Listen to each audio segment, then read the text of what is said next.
Hi everyone, today we're going to talk about exercising on your own and well, there's pros and cons to that, but really some of the good reasons why in which it's good to exercise on your own.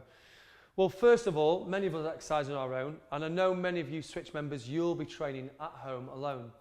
Now that's why we've created this kind of social interaction with myself and the other ambassadors and our fitness professionals, where we want you to get involved with your social groups and kind of tell each other how you're doing, share your experiences and also your goals and results and things. But actually exercising on your own is quite a good thing. Exercising on your own helps your mental capacity, it'll often helps you focus.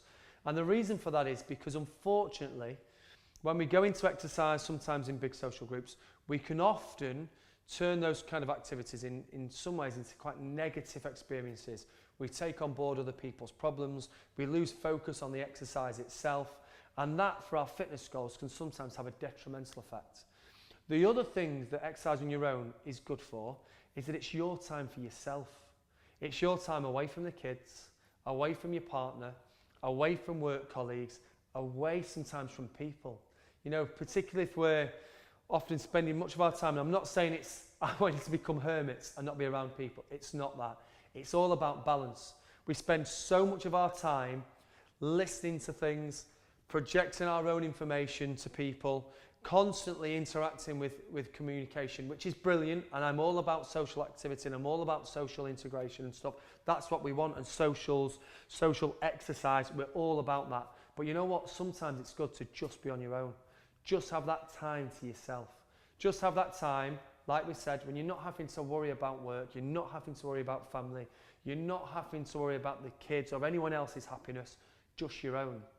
A really good practice that is yoga.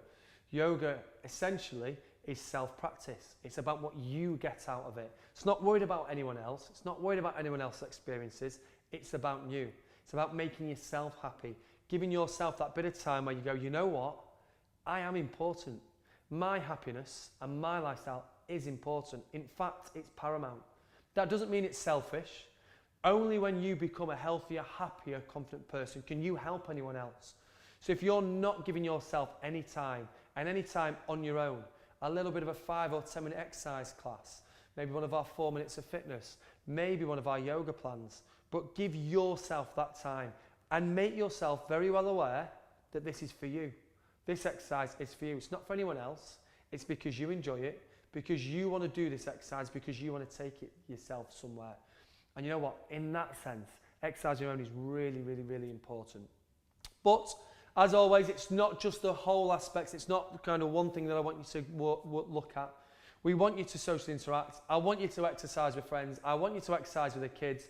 I want you to drag the kids in and drag your partner in and get them training as well. And it's about finding that balance. Have the time to yourself. Train on your own. Enjoy it. Enjoy it, and don't rush back to the kids, and don't rush back to the partner. Don't rush back to work. Don't rush back to your friends. Enjoy it. That's your time. And when it's time to be with other people, enjoy that too.